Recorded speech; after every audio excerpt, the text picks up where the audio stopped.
அஸ்ஸலாமு அலைக்கும் ஃப்ரெண்ட்ஸ். இன்றைக்கி 100 டேஸ் ஆஃப் குரான் ரீடிங் சேலஞ்சில் டே 3. இன்ஷால்லா எனக்கு எதாவது பிழை இருந்தால் அல்லா என்னை மன்னிப்பானாங்க. நீங்கள் எதாவது பிழை கண்டுபிடிச்சிங்கனாலும் எனக்கு கமெண்ட் பண்ணுங்கள்.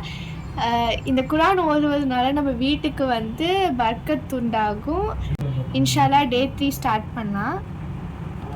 அஊது பில்லாஹி மினஷ் ஷைத்தானிர் ரஜீம். பிஸ்மில்லாஹ். அல்ஹம்துலில்லாஹ். டே 3 இன்றைக்கி கம்ப்ளீட்டட். ஏன் நான் ஒரு ஐனோட ஸ்டார்ட் பண்ணிட்டேன்னா, எனக்கு ஹாஃப் இயர்லி எக்ஸாம் இன்னும் 2 வீக்ஸ்க்கு இருக்கும். அதனால் நான் ஒரு ஐனோட நான் நிறுத்திடுவேன். என் கூட சேர்ந்து நீங்களும் ஓதுங்க. நான் எக்ஸாம் முடித்தோடனே இன்ஷால்லா 3லேருந்து 4 லைன் வரலும் ஓத நான் ட்ரை பண்ணுறேன். என்னதான் எக்ஸாம் இருந்தாலும் குரானில் ஒரு ஐன் ஆச்சு ஓதுறதுக்கு டைம் ஒதுக்கி நீங்கள் ஸ்பெண்ட் பண்ணுங்கள். அப்போ குரானும் ஓதணும், தொழுகவும் செய்யணும். இதுக்கு டைம் ஒதுக்கி நீங்கள் ஸ்பெண்ட் பண்ணிங்கன்னா உங்களுக்கு இன்ஷால்லா எக்ஸாமில் நல்ல ஈஸியான கொஷின்ஸ் கிடைக்கும். நிறையா மார்க்கும் அல்ல உங்களுக்கு தருவான். இன்னைக்கு டே 3 கம்ப்ளீட்டட். நம்ம நாளைக்கு டே 4ல் பார்ப்போம். அஸ்ஸலாமு அலைக்கும்.